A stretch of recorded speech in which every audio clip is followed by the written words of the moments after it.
Hello, everybody, and welcome to the Vibe with Kai podcast. It's your boy Kai, and I'm super excited to be sitting here with my friend Margaret Donald, who's a therapist at a Different Attitude Counseling in North Carolina, which we just discovered that my family is from Durham, North Carolina, and you lived in Durham, North Carolina for 20 years, right? Yep, sure did. I love North Carolina. It's such a beautiful state. I'm super excited that I get to talk with somebody else that's from that area. So super excited to be talking with Margaret Donald. We're going to be talking about mental health in the LGBTQ plus community, and this is a topic I've wanted to talk about for quite a long time.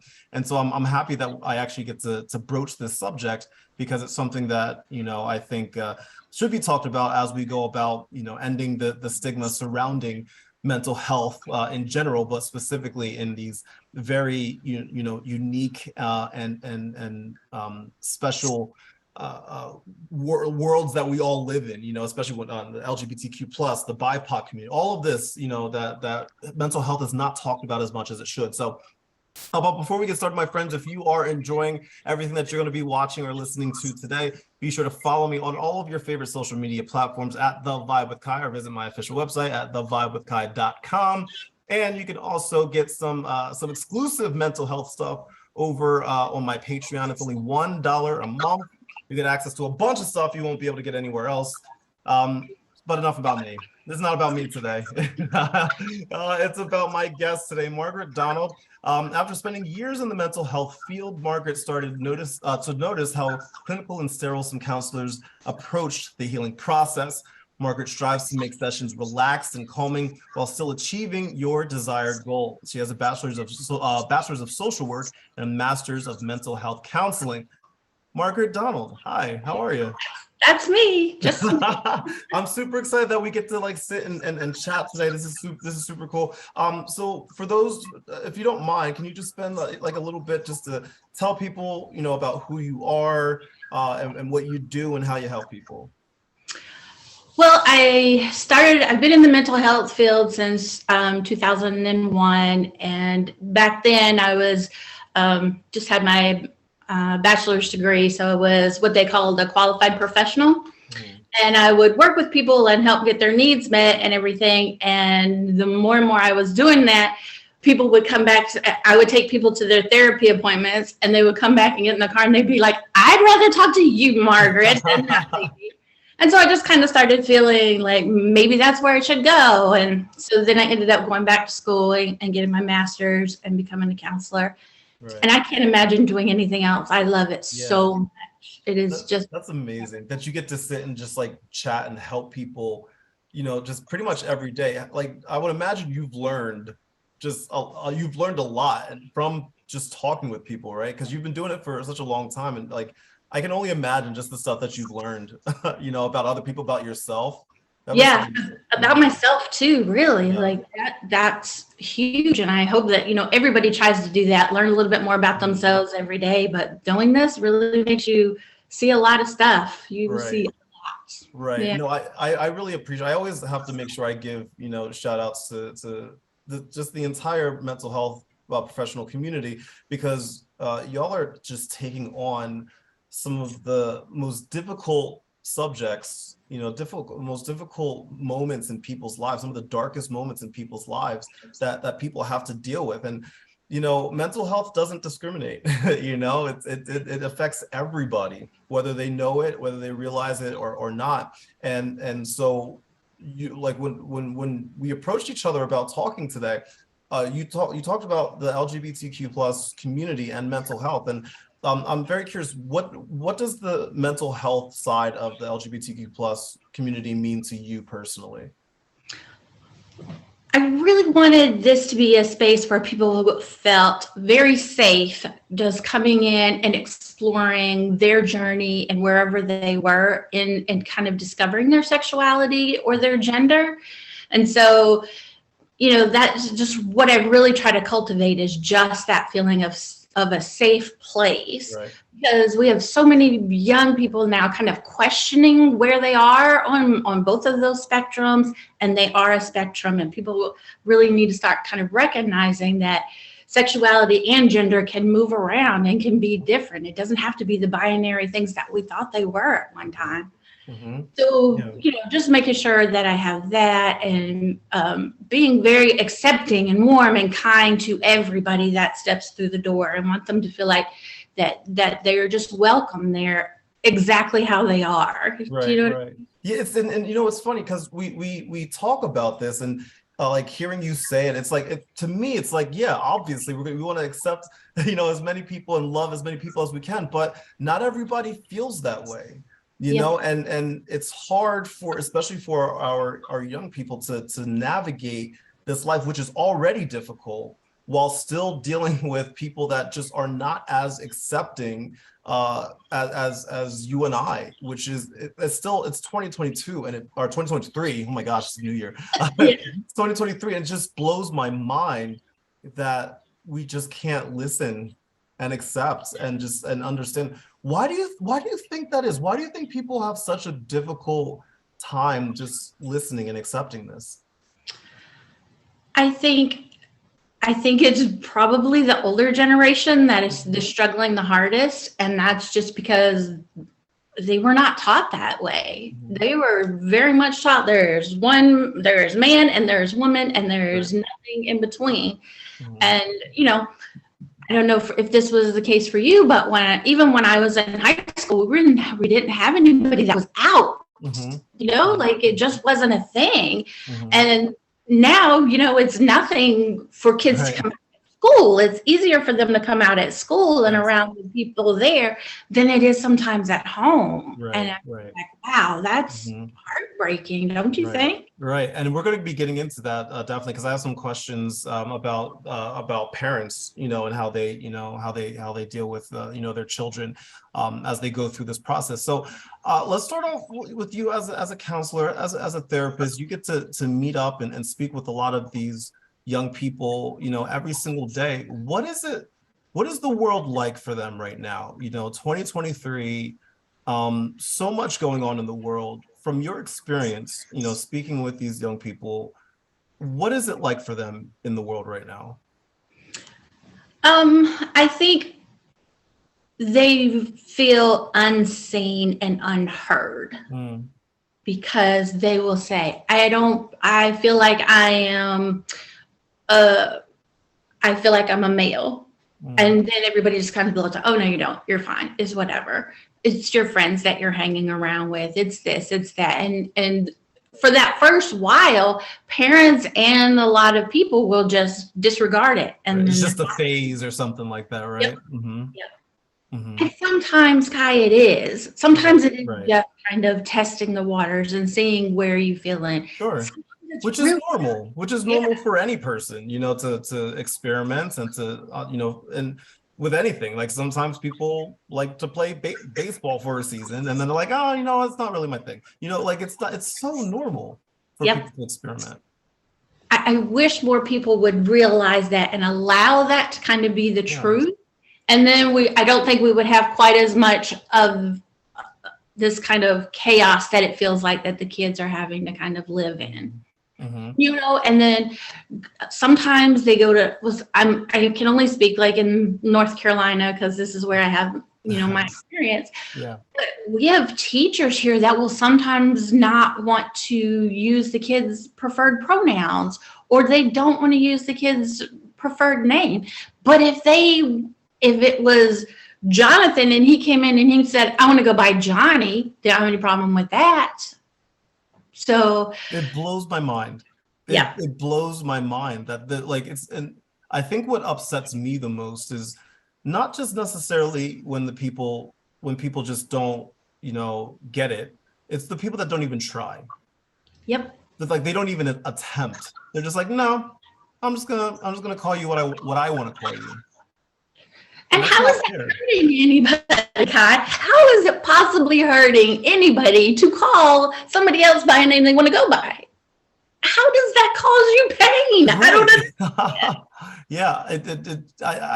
It really does blow my mind. And because of this mindset that a lot of people have, this is affecting the mental health of our friends in the LGBTQ plus community, I can't even imagine what it's like when somebody just says, no, I'm just gonna treat you how I want to treat you. I don't care what you think, what you say, how you feel. I don't care. And I'm not gonna try. I'm gonna do what I know, and that's it. So like that causes mental health issues for these young people. What are some of the things that you're seeing as a counselor from the LGBTQ plus community as they try to navigate these waters?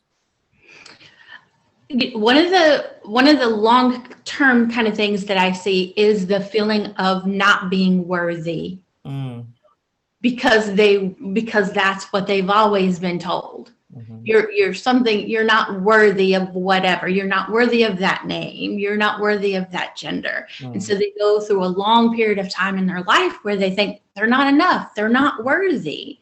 And that is hard to kind of readjust your thinking. I mean, even whatever cisgender people often have the same kind of thoughts, but then you magnify that by being told over and over and over again that you're not relevant, that that's not right, that you are wrong in some kind of way.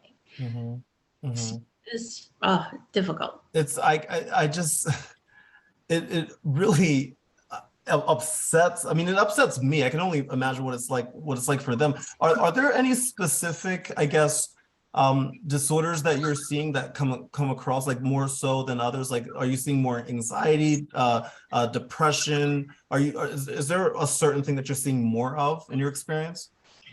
Yeah, it is, Kai, and I know you did. I just want to say this so that people can hear it in their brain.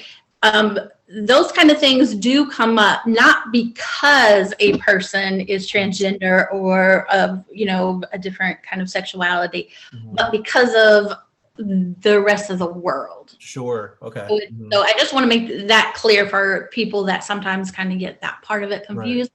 But yeah, a lot of anxiety, a lot of depression, a lot of body dysmorphia, even in general. It doesn't have to be that they're transitioning, but just feeling like their body doesn't look right with what, whatever they're kind of feeling, Right. And so when they step into your doors and they sit down in front of you and they just start talking, what is a message that you just say to them just from the jump, as you begin to help guide them through this journey? What is pretty much the first thing you start to say to them?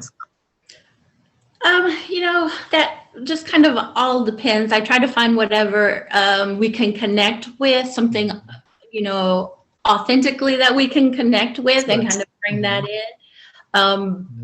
And start establishing a trusting relationship. But the biggest thing I think for young people, kids that I work with, is explaining to them with their parent involved that I'm not going to go behind their back and talk to their parent. That is old school therapy that we used to do. Like they would, as soon as the kid went out, the mom would come in or the dad would come in, and then they would sit there. And I just make sure that they know that I'm not going to do that. And if there's something we need to talk to your parent about, we're going to all of us sit down together. It will never be behind your back. Right. Because that then gives them space to say things they're not ready to say to mom or dad. I'm actually glad that you brought that up, because that's one of the things that I've learned just over the past year, being new to the mental health, world. This is all very new to me, and I've discovered some things, and I've ended up partnering with this organization called Link, and it's a organization that's run that was created by Gen Z for Gen Z, in which the whole point of it is that teenagers sometimes have a hard time connecting with some and trusting, their therapists, their counselors, because they feel like, they just don't get what it's like to be a teenager today, and so they're sometimes reluctant to even go seek help in the first place, right? And so I'm glad that you brought up that you work hard to just find that trust, from the get-go, because I mean, from what I've been hearing, in various stories that I've, read and people that I've talked to, there's just like a barrier there sometimes that people are reluctant to cross. Do you find it difficult to connect with them sometimes, or do you does it take time, or is it just like right off the bat you find something? I like to think everybody likes me, Kai, but I like you too. I like you. I think that when you are authentically yourself, young people recognize that, and older people too. When you're genuine, I think that generation really appreciates when you are authentically yourself. Right. So, as long as I do that, and like I'm willing to admit my shortcomings, and like maybe I have too many owls in my room for them. I don't know, but that's something that we talk about, and I'm like, Right. how can we make this better? Yeah. And letting them, making sure that they understand they're in control of the therapy session, and that we're going to talk about what they want to talk about, and I'm not going to force them to talk about anything, which is something else I always tell people is I will never force something out of you. Right. Now, I do want to talk about the parental side of it, right? Because I think this is incredibly important. I feel like sometimes the parental support that's missing can be, I guess, a major player in this entire thing. Just that acceptance, that support that sometimes these people, need. Not, I mean, and this is not just like people in the LGBTQ plus community, but just kids in general, teenagers in general that are looking for parental, assistance and support. But especially in the LGBTQ plus community, what are you seeing from that angle in regards to just support or lack thereof from parents? Well, I'm kind of in this special bubble in North Carolina that is a beautiful shade of blue. So the parents here are pretty much, they are more supportive than I think in some other parts of North Carolina that you're gonna. That's just what it is. But most of the time, parents are the ones that find me, and I will explain to them the same way that I do the kids. Like, I'm not going to talk behind their back. You have to trust me that if there's something that you need to know about, we are going to talk to you about it. Right.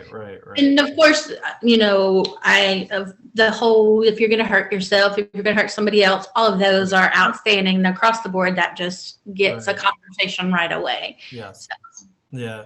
What do you think parents should do? Like, so if they feel like there's some sort of I guess issue that they feel like should be addressed with a counselor, with a therapist, a mental health professional, what's the first step that parents should do? Should they talk to their kid first and then go, or should they just go talk to a mental health professional and then approach their kid? Or I guess it depends on the situation. Which one do you think they should do first about it? I definitely think you have to have the kid on board before you start anywhere else, because you could take a kid and say, you're going to do therapy, and then they will sit there like this the entire time, and nothing anybody says is going to really break through that. So just the other part of it is to be patient, because you might have to do more than one counselor. You might have to try more than one counselor, because the fit is going to be the most important thing, especially with young people. That fit has to be there, or there's no point. Right.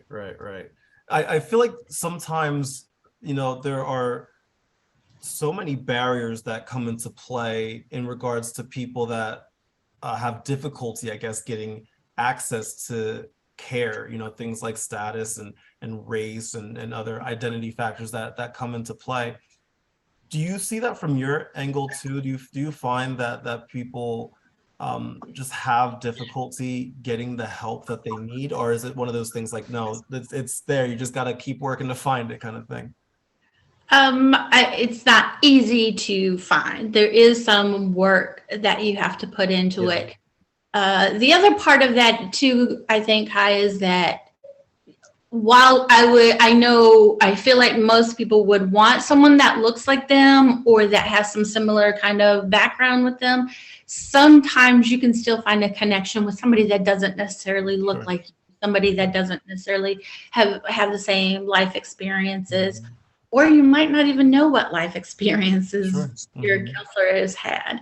Mhm. So, if you are having a hard time finding someone that looks like you or this particular thing, do a little shopping around, because you might be surprised at what else you can find. Yeah, yeah. That's one of the most one of the more interesting, topics that I've learned, because I've learned that, there truly aren't that many, like Black therapists, right? There's just not. And then on top of that, the Black male therapists are even more uncommon.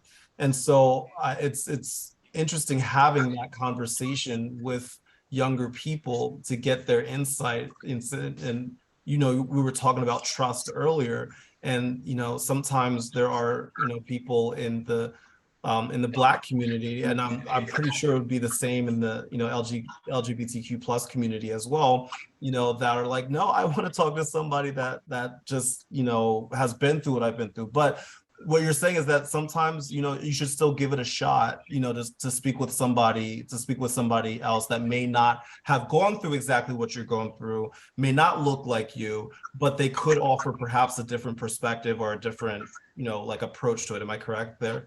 Yeah, exactly. Exactly. And just hold that space for you to explore those ideas. Right. I am not a man. I was born a female. I am a female. I still identify as female. Mhm. So for me to say I couldn't cancel you, Kai, because you're a man, Right. that kind of that is not good for either one of us. Like, you may need some of the nurturing and some of the things that I could give to you as a woman, and that is the case, I think, with a lot of people. Right, right. And I guess ultimately it depends on what the situation is about, right? Like, so for example, if I had like a run-in with a bunch of, like, a traumatic experience with a bunch of white females, it might be difficult for me, it might be triggering, I guess, if I had like a white female as my as my counselor. So, like, I guess like ultimately just depends on what exactly is going on. So there's not like one answer, I guess, for everything, but generally speaking, it's good to just kind of keep your eyes open and wide, and hopefully accepting help, that some insight coming from all different types of angles, right? Yep. And I would tell anybody and everybody, and even people that come to me originally, I always tell them, shop around, go talk to a couple of counselors, find where you really feel like you have a good connection, because that's how you're eventually going to get better. That's how you're going to make progress. Right. There's been especially since the pandemic began, there has been a sharp increase in teen suicide rates, in the United States, all over the world, but I mean, especially in the United States. And a lot of them have been in the LGBTQ plus community. I don't even know if I have a question. It's just like, it's heartbreaking. Yeah. It's heartbreaking to just know that that's a stats in and of itself, that like the overall suicide rate in the United States has gone down, but teenage, minorities and teenage, people in LGBTQ, that's going up. It's going up. And it's like, what can we do? What can we do to curb that? Because it's just not right that we're losing so many young people who deserve help, that deserve to be here, that deserve to have their smile and their love and insight and skills shared with the entire world, but they leave us far too soon. What can we do to in your opinion, to curb that? Not all, but one of the best factors for curbing suicide is having that one person who's really in your corner. Mm-hmm. So it might be a teacher at school or a counselor at school or a coach or somebody where the kid can actually feel loved and accepted. Mm-hmm.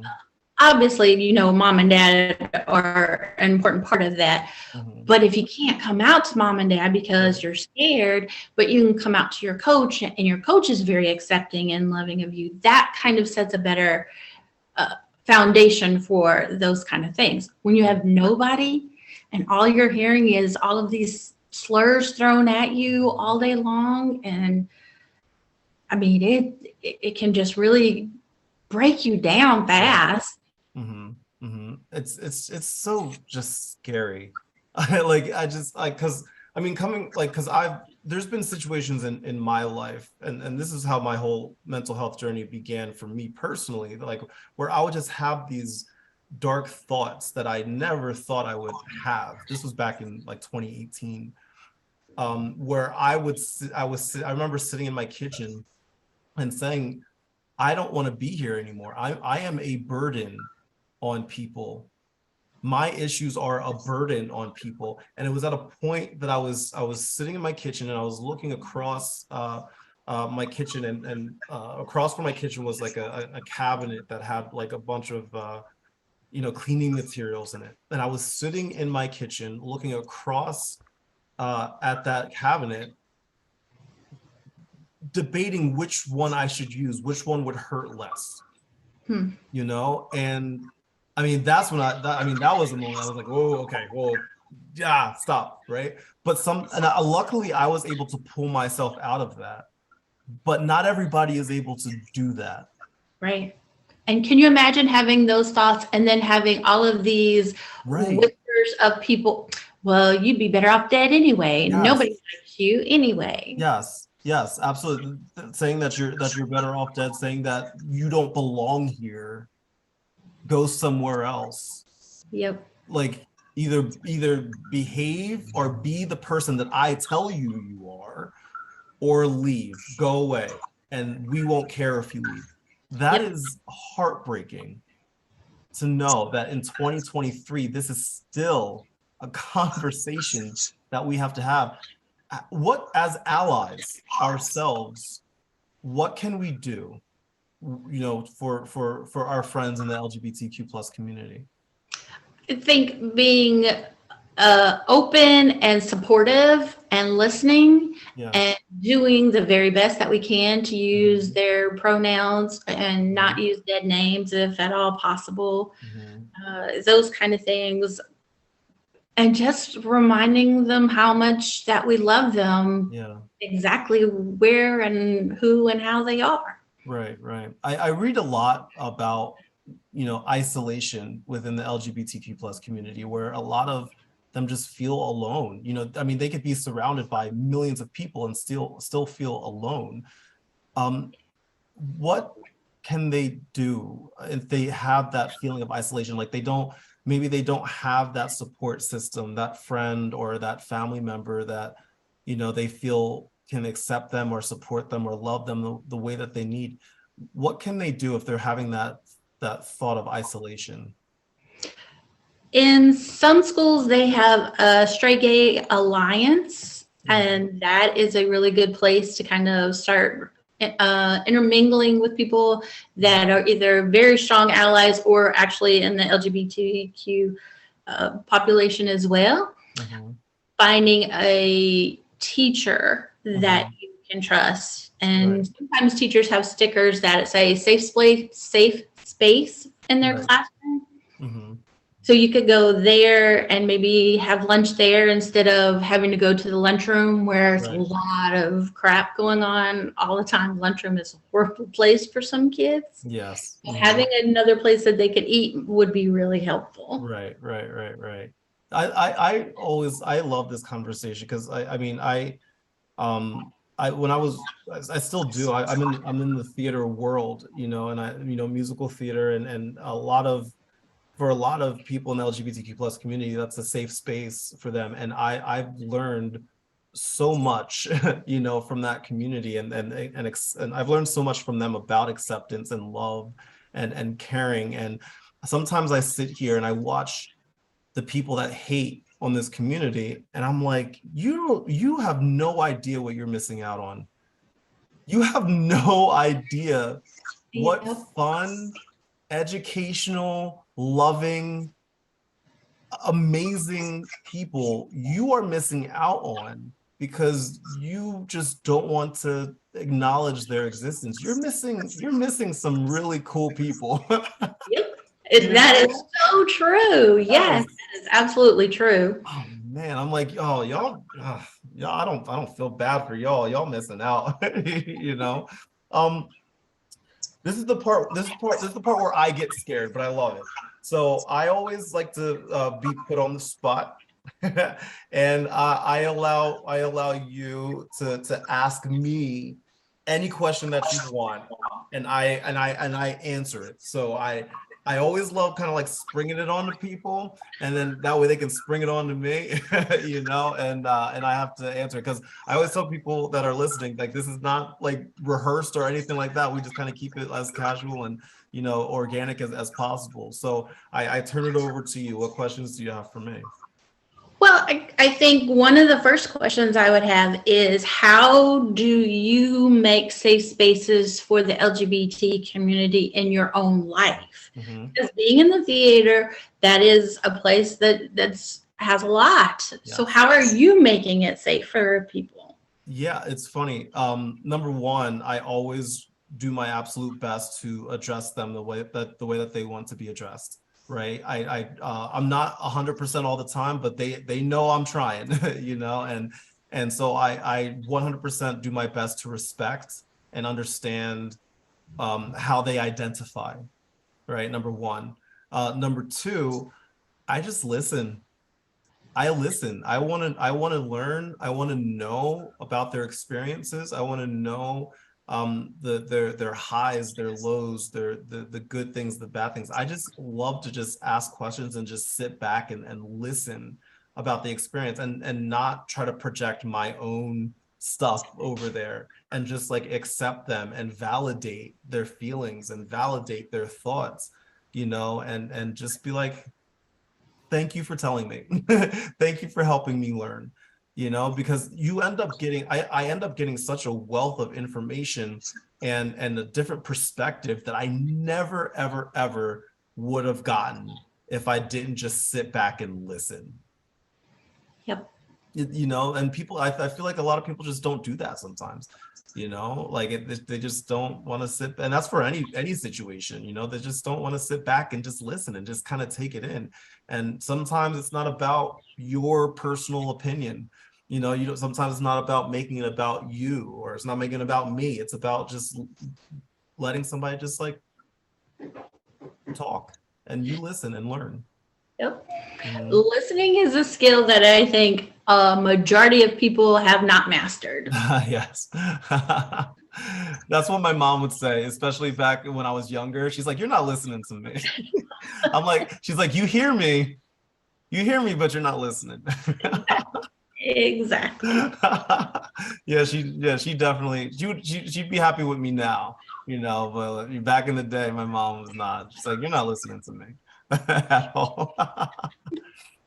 So here's my final question to you, because I always love to end this way, because one of the really interesting and cool things about having this platform for me is the fact that I get to, I'm blessed and fortunate enough to just be able to connect with a lot of people around the world in various different types of situations, and all of that. And I'm often reminded, you never know who's listening, you never know who's watching, and you can sometimes put out a message that can hopefully change their life, right? So I always love to say to people like you, mental health professionals, if there's somebody that is listening right now that is part of the LGBTQ plus community, that feels lost, that feels isolated, right now, and they're not sure what to do, where to go, or what to say. If they're listening or watching right now, what would you say to them? You are not broken.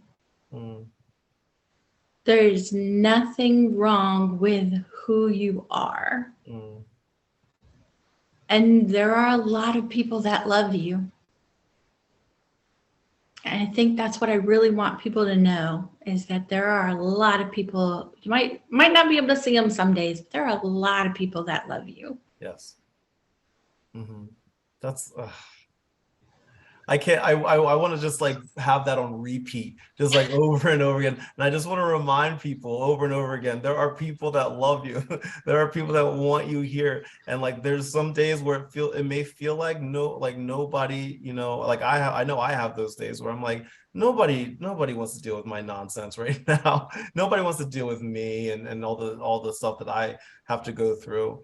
And sometimes it's just good to know and to hear, we love you, and, Yep. and we want you here, and we care for you, and we want to be able to support you as much as possible. So thank you so much. Oh my gosh, I've wanted to talk about this for like the longest time. So like it warms my heart that I finally got to that you speak with somebody that is as passionate, if not more passionate, about it than me. And so you're based out of North Carolina.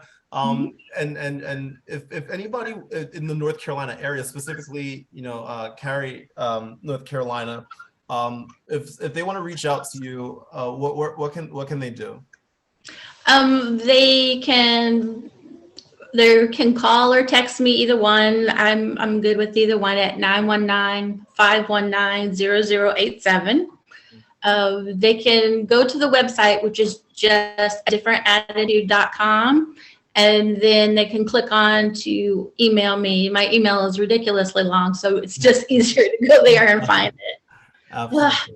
Yeah. So yeah. And if you're in that area of North Carolina and you are looking for just, a good place, a good person with a good heart that will accept you and care for you, this is the person you want to go to.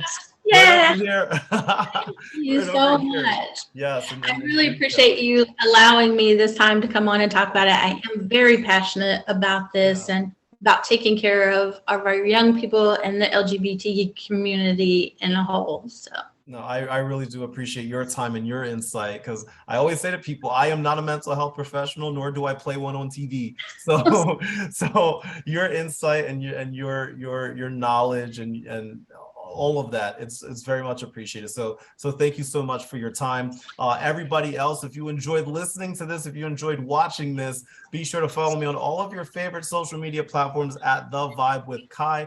Or you can visit my official website at thevibewithkai.com. And if you want even more exclusive mental health content, make sure you go visit my Patreon, $1 per month, and you get some exclusive interviews and you get a behind the scenes sneak peek at my life, stuff that I find in my safe space, and you get to see sides of me that you don't get to see. You get to see me when I'm just sitting on my couch with my cats hanging out, which I don't normally post, but you get to see that kind of stuff. So to my guest, Margaret Donald, thank you so much for hanging out with me. Everybody else for listening, thank you so much, and have a wonderful day. Much love, good vibes, and I'll see you later. Bye.